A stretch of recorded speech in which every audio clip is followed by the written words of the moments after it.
اعتکاف والوں کے لیے کچھ معمولات تجویز فرما دیں، کن کن چیزوں سے اعتکاف ٹوٹ جاتا ہے؟ اگر اعتکاف کی حالت میں احتلام ہو جائے تو کیا کریں؟ اعتکاف کی حالت میں اگر گرمی اور پسینہ کی وجہ سے نہانا مجبوری ہو جائے تو اس کی اجازت ہے یا نہیں؟ اگر کوئی ضروری کام ہو تو اعتکاف سے پہلے نیت کر سکتے ہیں کہ میں فلاں کام کے لیے مسجد سے باہر جاؤں گا، معتکف اگر کنگھی کرے، ہاتھ دھوئے، برش کرے تو کیا مسجد سے باہر جا سکتا ہے؟ معتکف کھانا کھانے، افطاری کرنے، خریدنے بازار جا سکتا ہے؟ غلطی سے گھر یا بھولے سے اگر مسجد سے باہر نکل جائے تو اعتکاف ٹوٹ جائے گا۔ مسجد کی آداب کے بارے میں بیان فرما دیں۔ جن لوگوں کو سگریٹ پینے کی عادت ہو وہ اعتکاف میں کیا کریں؟ ضرورت کی وجہ سے مسجد سے باہر نکلا اور چلتے چلتے ہی بات چیت کر لی تو اعتکاف باقی رہے گا کہ نہیں؟ یہ سوال ہے، چلیے جس کو جواب دیتا ہوں کیونکہ ابھی تھک تو میں بہت گیا ہوں، چلیے۔ اعتکاف والوں کے لیے کچھ معمولات تجویز فرما دیں۔ اعتکاف والے کچھ معمولات ایسے ہیں جو پوری زندگی کرنے ہیں، وہ ابھی کر لیں تو پوری زندگی انشاءاللہ عادت پڑ جائے گی۔ شام تکبیر اولیٰ کے ساتھ وہ تو پڑھنی ہے۔ دوسرا کام یہ کرنا ہے، رات کو تہجد کا معمول 2 رکعت سے لے کے 8 رکعت، تو درمیان ہے 4 رکعت، تو کم از کم 4 رکعت تو پڑھے نا۔ اور اس کے بعد دعا مانگنے کا معمول، رات کے آخری حصے میں دعائیں بہت قبول ہوتی ہیں، دل لگے یا نہ لگے آپ نے عادت ڈالنی ہے۔ دیکھو جب بھی آپ کوئی کام شروع کرتے ہیں شروع میں جوش ہوتا ہے، پھر وہ جوش آہستہ آہستہ ختم، پھر بوریت، یہ اس کی علامت ہے، ابھی عادت نہیں پڑی۔ پھر آہستہ آہستہ یوز ٹو ہو جاتے ہیں، عادت پڑ جاتی ہے لیکن وہ جذبات نہیں رہتے۔ یہ جو عادت پڑ گئی نا، کام ہو گیا بس، یہ اصل کیفیت ہے، سمجھتے ہو؟ تو جب بوریت ہونا شروع ہو جائے نا عبادت میں، تو عبادت کا ٹائم اب اصل میں اب شروع ہوا ہے، اور پھر اپنے آپ کو مجبور کر کے اس عبادت کی عادت ڈال دو، پھر اللہ آہستہ آہستہ وہی کیفیات دوبارہ بحال کر دے گا۔ تو رات کو روزانہ اٹھ کے آپ نے کچھ دیر اللہ کے سامنے راز و نیاز اور دعا میں نے یوں نہیں مانگا کرو، یوں کرو، پتہ نہیں کدھر گھسا جا رہا ہوتا ہے، اور بھائی تمیز سے جو سنت طریقہ ہے ایسے دعا مانگو، سمجھ رہے ہو؟ ہاتھ چہرے سے دور رکھو، اس طرح دعا مانگو، تو تمیز سے، تو اس طرح سے جو ہے دعا کی عادت ڈالو۔ اللہ سے وحشت اتنی ہے کہ اللہ کے سامنے ہاتھ اٹھانے کا دل نہیں کرتا، اللہ سے دعا مانگنے کا دل نہیں کرتا آج کے مسلمانوں کو، یہ تو وحشت ہے نا، اس وحشت کو دور کرو، عادت ڈالو اس کی دعا مانگنے کی۔ دوسرا کام کیا؟ ایک کام تو تہجد ہو گیا، دوسرا کام دعا، تیسرا کام صبح اور شام کی تسبیحات کی پابندی، 100 دفعہ درود شریف کوئی بھی جو آپ کو آسان لگے، 100 دفعہ استغفار کوئی سا بھی جو آپ کو آسان لگے، کچھ نہیں تو استغفر اللہ پڑھ لو، اور 100 دفعہ تیسرا کلمہ یا چوتھا کلمہ جس سے آپ کو مناسبت ہو۔ تیسرا کلمہ سبحان اللہ والحمد للہ ولا الہ الا اللہ واللہ اکبر، اور چوتھا کلمہ لا الہ الا اللہ وحدہ لا شریک لہ لہ الملک ولہ الحمد وہو علی کل شیء قدیر، یہ پڑھ لو، کچھ نہیں تو صرف لا الہ الا اللہ پڑھ لو۔ کیا پڑھ لو؟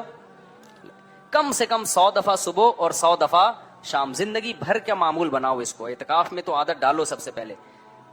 اور اگر 100 دفعہ درود شریف 100 دفعہ استغفار مشکل لگ رہا ہے تو 10 دفعہ درود شریف 10 دفعہ استغفار، اور پھر 100 دفعہ لا الہ الا اللہ یا سبحان اللہ والحمد للہ۔ سمجھتے ہو کہ نہیں سمجھتے؟ یہ زندگی بھر کے لیے معمول بناؤ۔ تیسرا کام، یہ 3 نمبر ہو گئے نا۔ چوتھا کام، روزانہ کم سے کم 1 پارہ تلاوت۔ ویسے تو اعتکاف میں زیادہ کرنا چاہیے لیکن میں ایسا پیکج بتا رہا ہوں نا جو پوری زندگی جس پر عمل ہو سکے۔ کم سے کم کتنا؟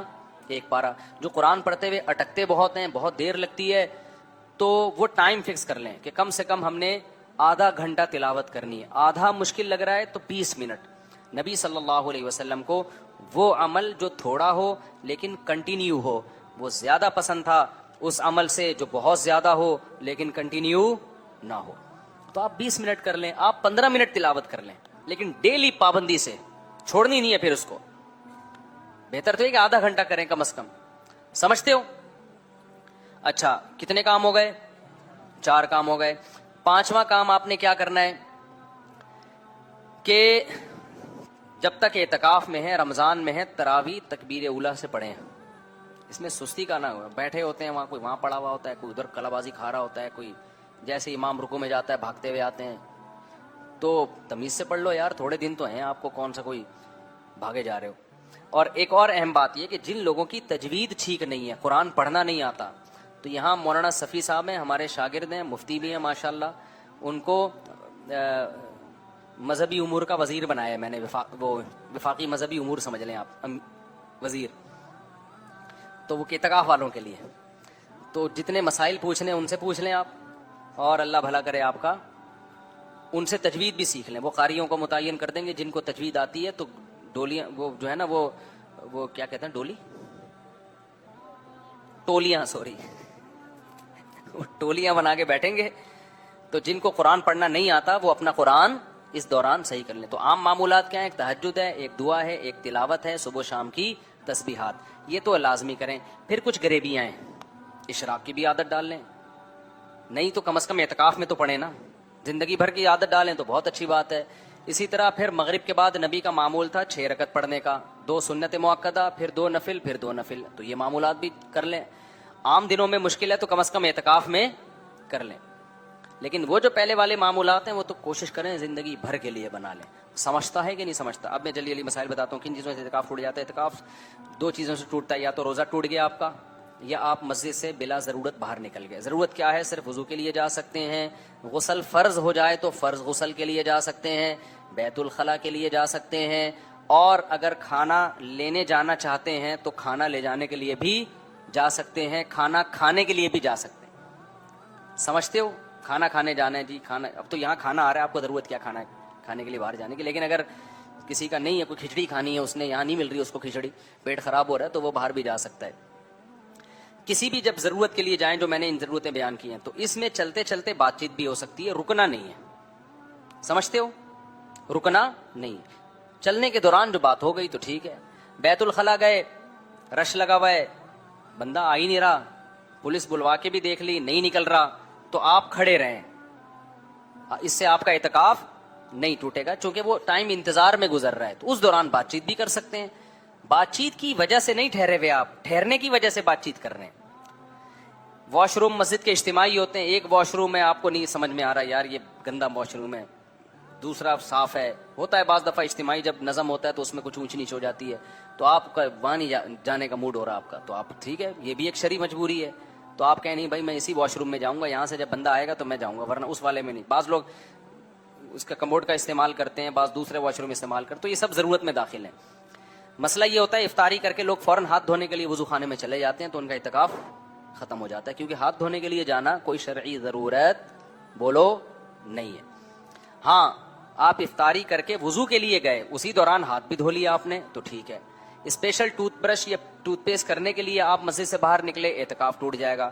نکلے وضو کے لیے، ہاتھ دھوئے، کلی کی اس میں پھر برش بھی کر لیا تو ٹھیک ہے، کیونکہ یہ وضو کا کیا بن گیا؟ یہ حصہ بن گیا نا. مسواک کی برش کر لیا، ٹوتھ پیسٹ کر لیا، اب یہ وضو کا حصہ بن گیا. سمجھتے کیوں نہیں سمجھتے؟ وضو کے لیے گئے، وہاں کوئی بندہ بیٹھا ہوا ہے، آپ نے وہاں بیٹھنا ہے تو اس کے انتظار میں کھڑے ہو تو اعتکاف نہیں ٹوٹے گا.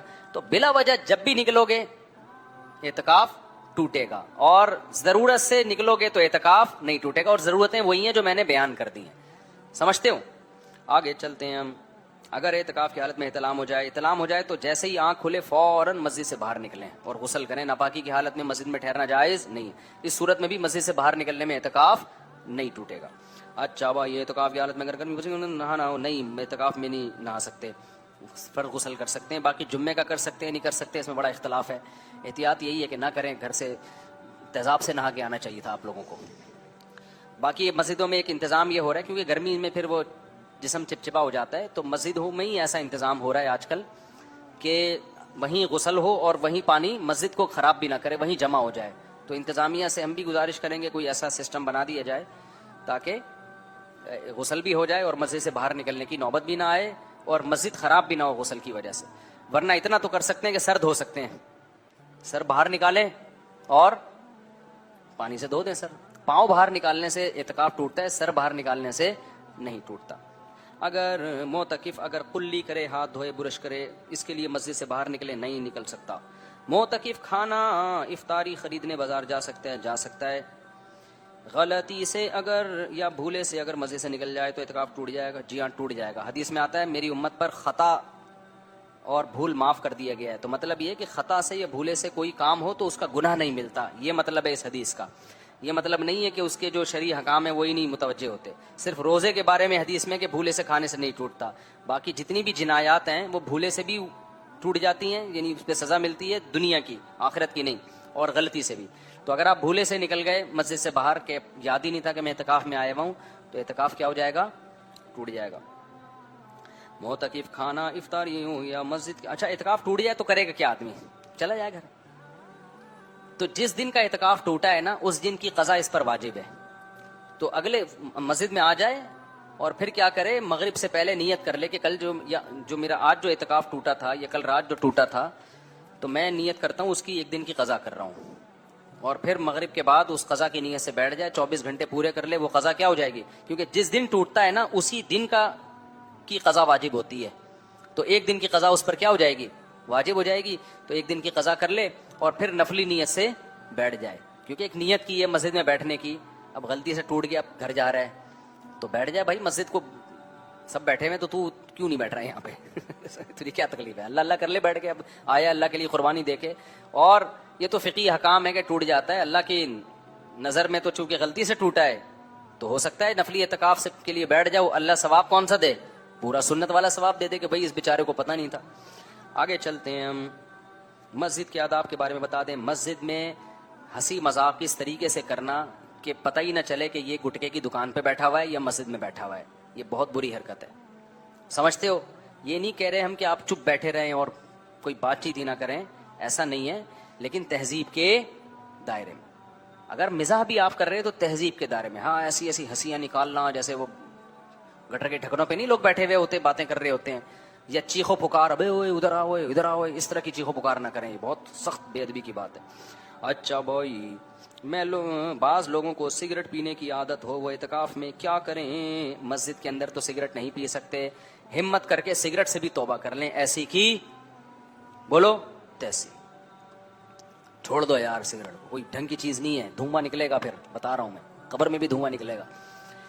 تو اگر نہیں توبہ ہو رہی, روزے میں تو نہیں پی سکتے, تو پھر اس کا طریقہ یہ ہے کہ سگریٹ پینے تو باہر جا نہیں سکتا, باہر جب گیا ہوا ہے نا کسی کام سے, شرعی ضرورت سے, اس دوران پی سکتا ہے. مثال کے طور پر واش روم جانا ہے تو مسجد سے باہر نکلتے ہی, اب میں سگریٹ پینے کے کیوں طریقے سکھاؤں تم لوگوں کو, میں کو پاگل ہوں مجھے گناہ دلوا رہے ہو. میں سگریٹ پینے کا طریقہ نہیں بتا رہا, بس میں یہ بتا رہا ہوں کہ اعتکاف نہ ٹوٹے. تو آپ نے کیا کیا, جاتے جاتے نکال کے جلا لی اور چلتے چلتے پینا شروع کر دیں, کیونکہ آپ جا تو واش روم کی طرف رہے ہیں نا, تو چلے جائیں وہاں, جتنی دیر تک واش روم میں بیٹھے رہیں سگریٹ بھی پیتے رہیں. آپ خود آپ کا ضمیر کہے گا کہ تو انسان کا بچہ بن جا, چھوڑ دے اس چیز کو, سمجھ رہے ہو. تو سگریٹ اس طرح سے تو پینے سے اعتکاف نہیں ٹوٹے گا, لیکن اگر سگریٹ پینے کے لیے رک گئے, اسٹے کر لیا, تو پھر اعتکاف ٹوٹ جائے گا. اور پھر سگریٹ پینے کے بعد نا جب وضو کریں تو کلی اچھی طرح کریں, اس کے اسمیل نکالیں. آخری سوال, ضرورت کی وجہ سے مسجد سے باہر نکلا اور چلتے چلتے ہی بات چیت کر لی, تو چلتے چلتے بات چیت کری یا واش روم میں انتظار ہے اس دوران بات چیت کر لی, تو اعتکاف نہیں ٹوٹتا. بس کرو یار, مجھے کہیں جانا ہے. سبحانک اللہم و بحمدک، نشہد ان لا الہ الا انت، نستغفرک ونتوب الیک.